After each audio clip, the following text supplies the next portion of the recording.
An update out of the New York hush money election interference case today. Judge Juan Merchan partially lifting that gag order placed upon Donald Trump. The disgraced, now criminally convicted ex-president is able to comment on the witnesses who testified against him in that case. Witnesses like his former attorney, Michael Cohen, and the woman Cohen paid the hush money to, Stormy Daniels. Judge Merchan did not lift the part of the order barring Trump from going after court staff, individual prosecutors, and family members of any counsel, staff member, the court, or the district attorney. That part stays in place until Trump's sentencing on July 11th. Michael Cohen's response to this, quote, "For the past 6 years, Donald and his acolytes have been making constant negative statements about me. Donald's failed strategy of discrediting me so that he can avoid accountability did not work then and won't work now." Joining us, former Trump fixer and attorney Michael Cohen, host of the Mea Culpa and Political Beatdown podcast. He is the author of the books Revenge, How Donald Trump Weaponized the U.S. Department of Justice Against His Critics, and Disloyal, a memoir, now classic, both of them. Michael Cohen, how are you doing? And how are you feeling about this gag order being lifted? I'm hanging in there, Nicole. You know, like I said before, for 6 years, he and his acolytes have been doing this. Let's not forget the number of members of Congress and other acolyte friends of Trump's that showed up to the courthouse when I was testifying. And the first chance that they had to go to run out to do Donald's bidding, they're right there in front of the camera, including people like the #2 guy in our government, MAGA Mike Johnson, out there carrying Donald's water for him. So look, is it stressful? Sure. Do I feel bad for myself and other witnesses that Donald intends to go after? Who knows? Maybe he'll even do it at the upcoming debate. Yes, I feel bad for them. I feel bad for myself. But it's what could he say that he has not said already 1,000 times? I mean, that's what Donald does. He repeats himself over and over and over. So what's he going to say? Michael Cohen's a liar. Michael Cohen is a gloat. Michael Cohen didn't tell the truth. He's my lawyer. He did it all on his own. We all know the truth already. It's 6 years of me telling the same story, and Donald can't keep track of what story, he's saying next. Michael, do you think it is, I mean, he doesn't read books, he didn't read his PDB, but he can read a poll. You were in the trenches with him when he was first becoming a politician. And I wonder if you think discrediting you and discrediting the case is all about what he sees in the polls, about his loss of support among independent voters. Yeah, and it's 100%. He can't read a poll, and you're right, he doesn't read books. He didn't read the memos that were given to him when he was president of the United States. What he wants is he wants bullet points. That's what polls really are. It just shows you whether you're up or you're down, you're plus or you're minus the 50-50. Is he going to impress any independent voter out there by attacking me or by attacking Stormy Daniels or by attacking a juror or a judge or anybody else at any point in time before the election? The answer is a resounding no. But is that going to change his mind? The answer is no to that too, because he's a petulant child and he doesn't think past the moment. He needs to do for himself to get off of his chest the anger, the angst that he has as a result of that poll. And so he's going to go ahead and he's going to make up stories like the fact that he's now going out and saying things like President Biden is sleeping so that he gets all his energy for the debate, and that they're going to give him an injection of like Adderall or something to really hype him up for the debate. It's because he knows that he's losing, and he's losing not because, of anything that Joe Biden is doing. He's losing because of the things that he's doing. And by the way, he should be out of the race already based upon the successes of Joe Biden. But that's not what's knocking Trump down in the polls. It's his own actions, his own stupidity that people are seeing now and saying to themselves, I can't have this guy for 4 years. He's dangerous to democracy. He's dangerous to just the world. would expect that he'll get through the debate, but the question is, will he be intelligible the whole time? Those are winning numbers. Those are numbers that says Donald Trump will be the next president of the United States. He's on the verge of a 1980 Ronald Reagan blowout of Jimmy Carter. And I don't see practically how the Democrats offset reality. They're going to game the system or, yeah, maybe even cheat.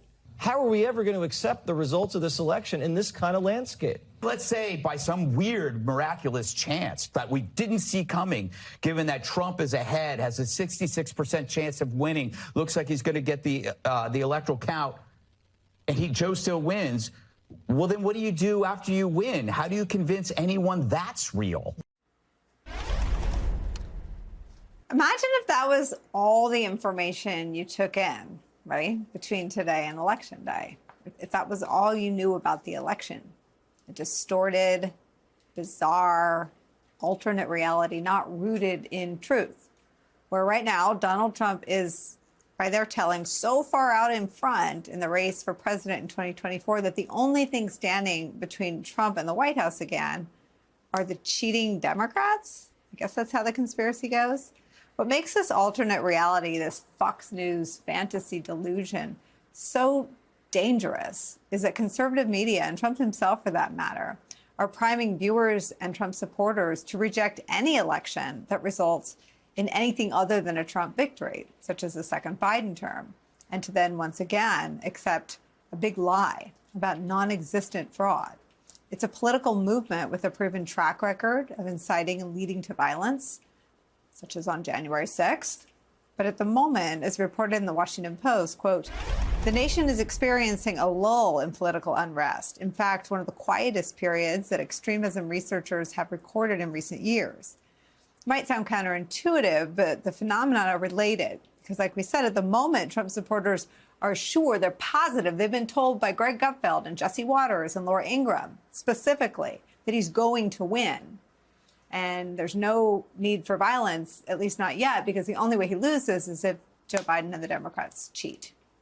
Joining us, President of Media Matters for America, Angelo Carusone, is back, and former Deputy National Security Advisor under President Obama, Ben Rhodes, is here. Angelo, did I miss anything? I know you keep an eye on not just the segments, but the threads, the narrative threads on the right. What are we missing? I think the one thing I would just note is that those samples at the intro were not sort of just cherry picked. They are reflective of what is happening on Fox News every single day. I mean, every single primetime host at Fox News has claimed that Democrats are going to cheat in order to steal the election in 2024. It's not just Laura Ingraham. I mean, that is reflective of it. In terms of what's missing, I think the two things I would note is that the layering in more broadly in conservative media and Fox as well of religiosity. They really they've introduced a lot more religious language. So they keep referring to Election Day as a blessed event. They keep referring to Trump as somebody who's a vessel of Jesus Christ. So they are adding in a layer of holiness, and that I think is to help sort of justify and rationalize any sort of violence or action that individuals have to take if, say, Donald Trump doesn't win the election, that it's more than just the political consequences, that they have sort of a religious and moral duty to sort of take action. That's the first thing. And then the second thing I would just note that's a little scary is that we are in the calm before the storm. And I think part of the reason why there's a lull is in part because people really believe that Trump's about to win, but also because all the major social networks have basically turned off access to researchers that was previously in 16 and 20, so that reporters and researchers were actually able to understand and monitor much more of the chatter that was happening out there right now. So I also think there's a lack of visibility, but from our assessment, it's just as hot as it ever was. Say more about what the social media companies have done in terms of making that opaque. Yeah, I mean, one of the things that social media companies, Facebook, Twitter, elsewhere, they used to have these services that would give researchers and reporters access to large amounts of data so that they could not just look at one post or two, but sort of get a good sample of what was happening under the hood. Those tools have been turned off or greatly reduced or shut off entirely by the major social networks. So if you're a researcher or a reporter doing this work, you don't really have the ability to do that tracking in the way that you were just, say, 2 years ago. And I do think that lack of visibility means that there's not reporters out there who are helping say, hey, here's a spotlight that we're seeing trends that are emerging. So a lot of these things are happening not only in plain sight, but also one layer behind a veil in these private or closed communities. And that's the part where I think it all comes full circle, because one of the things that Trump and the Republicans have done this cycle, and right-wing media, that's even scarier than the last cycles, is that they've gone further and further into what used to be considered the fringes, into much more violent parts of sort of the populace, actual like Nazis, not, people that are just white supremacists or racist, but like actual neo-Nazi organizations and paramilitary groups to say, hey, it's time for you to be activated as well. And it's not just our opinion or assessment. Trump has been giving wink and a nods to those individuals at his rallies, because that is part of who and where they're beginning to increasingly organize power now. And the mechanism for doing that is right-wing media. It's making it more acceptable. And the social media is really the platform and the forum in which they do that. So I think it is a lot scarier, frankly. And I don't, I get why it's calmer, because they're excited, but it's also a lot more sort of opaque and confusing. And there's not a lot of ability for the public to really see what's going on right now. Let me show you again where we get our data and our information. This is Trump supporter Stephen Ayers describing the call and response between Trump and his supporters on January 6th, Ben. President Trump is still promoting the big lie about the election. How does it make you feel? It makes me mad, because I was hanging on every word he was saying. Everything he was putting out, I was following it. I mean, if I was doing it, hundreds of thousands or millions of other people are doing it, or maybe even still doing it. It's like he just said about that. You got people still following and doing that. Who knows what the next election could come out? They could end up being down the same path we are right now. I mean, just don't know. I mean, Ben, one of the pieces of information we have that we didn't have the last two times Trump was a candidate is that his followers do what he tells them to do, many of them. There isn't a sort of braking system around a threat for violence for Donald Trump. And they will attack law enforcement if they stand in their way. And so I guess my concern is that we don't always have these conversations in sort of acknowledging our post-January 6th reality. And I wonder, heading into a debate, whether there needs to be a warning or any sort of different flag on rhetoric that in the past, for Mr. Ayers at least, led him to carry out acts of violence against cops. What sort of concerns do you have on the security front before Trump addresses more human beings than he's addressed probably in his career?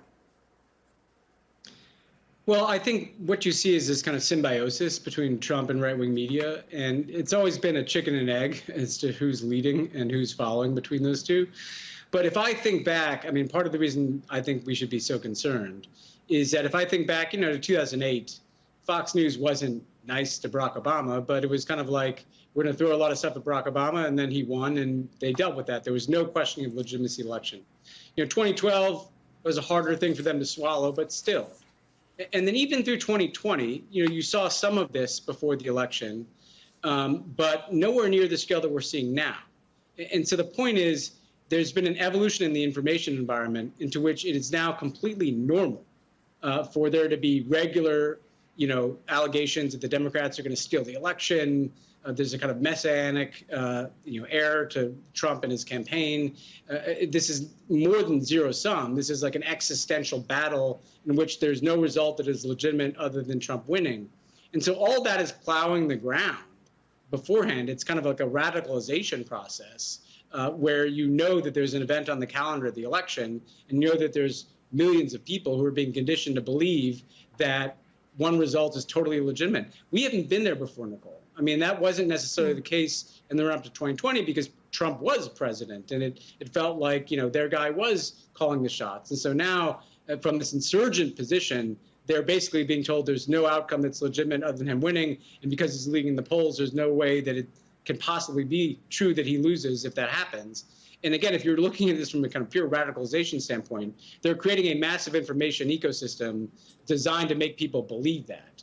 And I do think that part of what needs to be done is efforts by lots of people. Look, even Trump supporting Republicans who are more responsible, and I don't hold out a lot of hope for this, beginning to talk about the integrity of the election, right? There has to be a way to puncture some of that information bubble and tell people what is true and what is fiction when it comes to the conduct of the election itself, and that you can support Trump and still be in a place where you have to accept the result if he loses, and we don't see much of that at all. In the debate, I think he needs to be called out. I get that there's not going to be real-time fact-checking in this debate, but I do believe that if it gets in the direction of the big lie, or gets in the direction of integrity of elections, or gets into these kind of wild, totally unproven claims about Democrats cheating, I do think he needs to be fact-checked on that stage, because certain information, really is dangerous to the health of the democracy.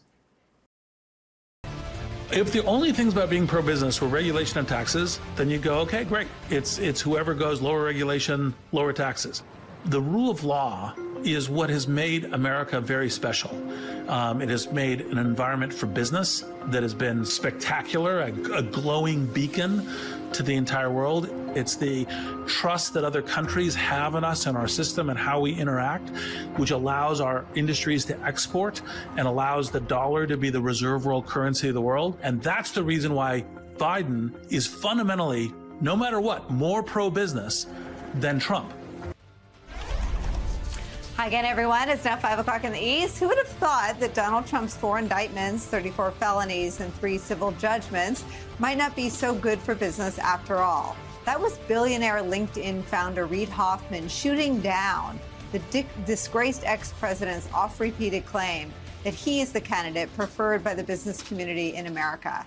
Jeff Sonnenfeld, as the president of the Yale Chief Executive Leadership Institute, works with executives and speaks with business leaders every single day. In an op-ed in the New York Times, he echoes the opinion we just heard from Reid Hoffman, writing this, quote, "The reality is that the top corporate leaders working today, like many Americans, aren't entirely comfortable with either Mr. Trump or President Biden, but they largely like, or at least can tolerate, one of them.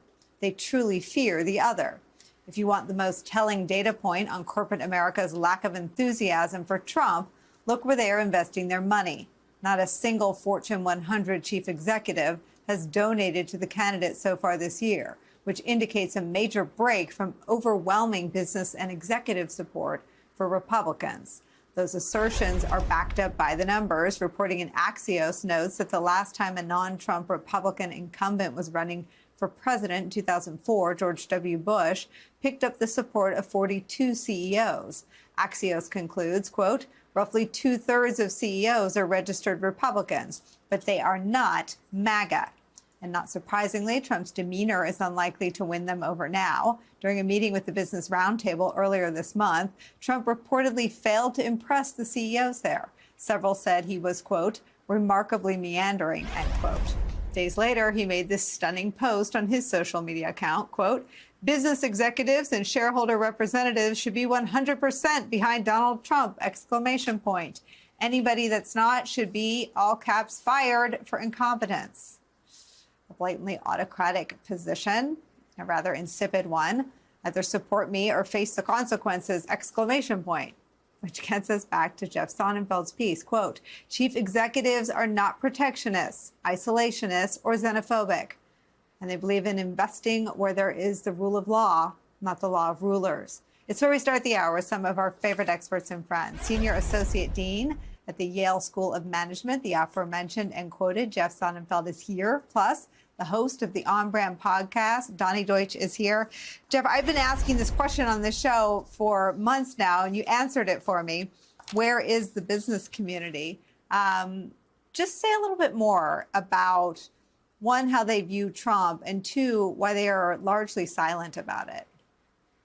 I'm glad you asked, and your overview explaining where we are on this issue was fantastic. I'll try to add some value on top of your opening and Donnie's insights, but you both have been longstanding heroes to me. But I will say it's incredible that no Fortune 100 CEO, this is going back over a century, going from William Howard Taft, obviously, through Calvin Coolidge or Herbert Hoover or Ronald Reagan, the Bushes, of course, your friend and mine, the late John McCain, and the George W. Bush. To have a break like this is incredible. The business community has always been there by at least 50% or so, roughly around there, supporting, and they don't in this candidate. They've walked away from him. Now, there were times where they, in fact, dramatically walked away in August of 2017 when equating the white supremacists with the peaceful anti-racial hostile demonstrators in Charlottesville, that the first time in American history that we saw the business community refuse a call to action by the commander in chief, that all these 3 advisory councils dissolved, they left and never came back. But some of the headlines that said, oh, business leaders are flocking back. No, that's false. And they had never flocked there in the first place. In 2005, when Donnie was still with the Apprentice, Donnie, sorry, but about 3 months after I think it was February, Donnie did, I think it was Dove Shope or something, they had the finality, right after the finality, because I was critiquing each episode of The Apprentice for the Wall Street Journal, and he was getting madder and madder, and of course, surprise, surprise, threatening to sue me. I brought him by one of our CEO summits, and a lot of the people who seem to be celebrating Trump now, at least the CEOs that were there, said if he walks in the room, we're walking out. We were at the Waldorf. The big shots, in fact, did walk out when he walked in. They were never with him. They were never supporting him. And exactly what you said, they don't like wedge issues. They're not isolationists. They're not protectionists. They're not xenophobes, and they believe in the rule of law, not the law of rulers. What is it then that explains what from the outside looks like fear? Like they're afraid to say any of this publicly.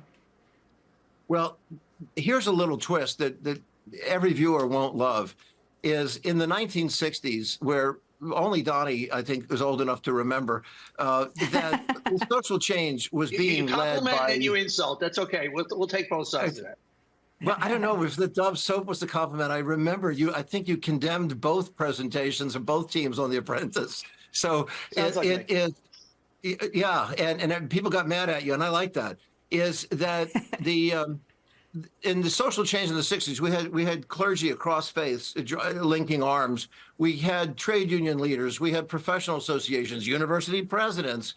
We had employee groups and institutional investors.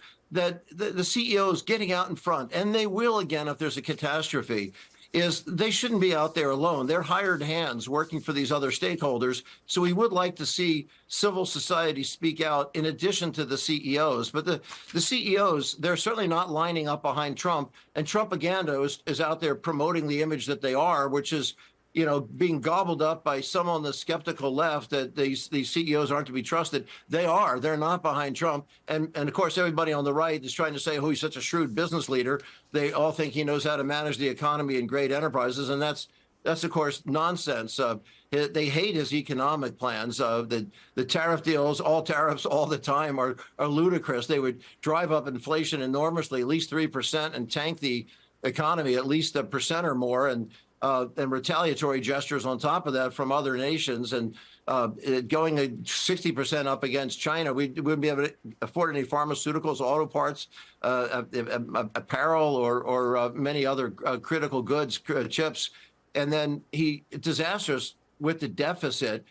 He ran up the deficit. He pretty much tripled it, while Biden brought it down by a third, and in the debt, he took that up 100%, Trump did, and Biden's taken that up only 15%, not great, but a lot better than 100%. And we have this incredible economic performance where we have, 3.8% unemployment. I think Donnie and I were watching Bonanza the last time we had that record, and with inflation. Sorry, Donnie. In fact, you were watching All in the Family. I think it was also big that year. And then also, so was I. And also to have inflation falling. Everybody admits inflation has fallen from 7% down to say maybe 2.7% or so, which is pretty remarkable. David Plouffe, what are your thoughts on this, I guess, day before the debate? Well, I agree very much with Matthew. So I think in many respects, Biden's challenge here, the central challenge, is one of the easier ones we've had in recent memory, because it is simply, and this isn't pundits. I mean, voters have said in polls they're not sure he can get through 90 minutes. They'd be surprised if he doesn't make mistakes. So if he can be forceful and strong and not cough up the football, that's going to go a long way to assuaging some of the real concerns voters have. And I would say something really important, Nicole, and I agree with Matthew, this is going to be a huge audience, but it's not everybody that's going to vote. So if you're a presidential campaign, you've got to think about there's going to be people who are watching it directly. That's spin proof. People are going to see it. But there's going to be tens of millions of people going to vote in this election, particularly young, who are only going to see this through YouTube, through TikTok, through Instagram. So you have to make sure you have some good moments that you can then put money behind. Some of that will hopefully be organic. So that's right. And then I think the question for Trump is, I don't think he's capable of doing this. But if he were simply to say inflation's too high, the border's out of control, you were better off 4 years ago, here's what I want to do about it, that would be also an easy task. I don't think he's capable of doing that. But listen, this is the most important 90 minutes in Joe Biden's political career. It's in my viewpoint, one of the most important 90 minutes in recent American political history. Because if Joe Biden doesn't do what he needs to do Thursday, and I very much think he can, he's a solid debater, I'm not even sure Trump will debate on September 10th. I certainly wouldn't expect he will. So I think this is what you have to see. And listen, I've helped prepare Joe Biden for vice presidential debates. He works very hard. Even though he's a long and loquacious speaker, he's shown the ability to get things down to 2 or 3 minutes, and he connects with the American people. Even with his challenging poll numbers, Nicole, he still has an edge on who cares about people like you. And I think as he talks about the economy, as he talks about healthcare, as he talks about democracy, if he does it through that very authentic lens, I think it can be a very good night for him. Liz, I want to put you on the spot. I think you're three of the smartest operatives that have ever done this job, and you still are doing this job. You're helping the Biden campaign, and we want to hear about that. But I disagree. I think if you're talking about healthcare and jobs, I think you're having a different conversation. People that turn it on want to see if you're strong enough. That's it. And I spent the weekend talking to folks about campaigns. People will go with the crazy guy over the guy that they don't think is strong enough. And Trump, Trump's talking about getting a shot. Ass is the word that was bleeped. We're done bleeping Donald Trump. He accused Joe Biden of sleeping until he gets a shot in the ass. There's always a projection. I mean, it makes me wonder what they're shooting into Trump's ass. I mean, this is not a high-minded debate that meets the sort of intelligence of the kind of people that usually talk about debates. And I wonder how you deal with that. I mean, there should be wrestling people in the spin room. Trump is not going to be out there as a serious human being, let alone a serious candidate for the presidency. Right. No, I agree with a lot of what you just said. And let's look at Donald Trump. This is not new, him accusing his opponent of doing drugs, using performance-enhancing drugs, getting a shot in the ass before a debate. He did this with Joe Biden in 2020. He did this with Hillary Clinton in 2016. It is a bizarre tick of his. We know that he's a creature of habit. He has a lot of nostalgia for the past. He was a big boxing fan, back in the day. And so I think some of this might be hearkening back to like the smack talk that you had before, big boxing matches. But putting that aside, I think to your point about what's more important, the substance or the style, I agree that style here is going to be really important for both of them. And for Joe Biden, he's just got to really meet the low bar of showing up and, being present, somewhat vigorous. With Donald Trump, it's a little bit different, right? My concern as a Democrat is that a lot of people are going to expect the unhinged Donald Trump, the Donald Trump that you spoke about in your intro, to show up. And there's a lot of indications that it might not be the Donald Trump who shows up. This election cycle, he has a much more professional, disciplined team than he's had in the past. I mean, look, it's all relative. And we saw that when he's had big moments before, like the night he won the Iowa caucuses, a very restrained and, dare I say, boring Donald Trump showed up. So there is a chance that Donald Trump shows up on the debate stage on Thursday. And Joe Biden and Democrats need to be prepared for that and be prepared for someone who's not going to show up and be a raving lunatic. But what you can do, however, is get him on the record on the things that we know will be played in those little sound bites that Pluff was talking about, right? Because most people will not be watching the debate in full. They'll be seeing the clips on local media. They'll be seeing clips on TikTok. They'll be seeing clips that their friends are sharing on social media. And we know what the key issues are going to be, right? It's going to be getting Donald Trump, trapping him into saying some of the worst stuff he said about abortion rights, trapping him into saying some of the worst things he said about the election in January 6th, getting him to admit to the fact that he was the reason why Republicans tanked our best chance at bipartisan immigration reform in decades. And, yes, that is an issue of substance. And I do think it is really important that while we do focus on style, we do have to understand that Joe Biden has vulnerabilities with the electorate on two key issues. One is the economy. And to what David said, he's got to show he's going to be a fighter for the middle class. He's on their side. But on the issue of immigration, that is one of the key issues for voters in these swing states. And I really do think, as someone who advised Tom Suozzi in New York 3, that this is a golden opportunity for Joe Biden to do something he hasn't yet, which is to put Donald Trump on the defensive on this issue and show that he is the person who is stoking chaos at the border, not Joe Biden. And that would be a really good way to flip the script on an issue where Democrats are really on their back heel right now. Yeah, and I mean, actually, let me show some of what Donald Trump. I mean, I like that. You're talking about who shows up. Here's some of the Donald Trumps who have shown up in the past. Let me play this for all of you. Do you want to call him? What do you want to call him? Give me a name. Give me a white name. Supremacists and white like me to condemn. White supremacists and right Proud Boys. Stand back and stand by. I'm not here to call out his lies. Everybody knows he's a liar. But you I just want to make sure. Joe, you're the liar. I want to make sure. Graduated last in your class, not first in your class. I want to make sure. Mr. President, can you let him finish, sir? No, he doesn't know how to do that. My Social Security payroll contribution will go up, as will Donald's, assuming he can't figure out how to get out of it.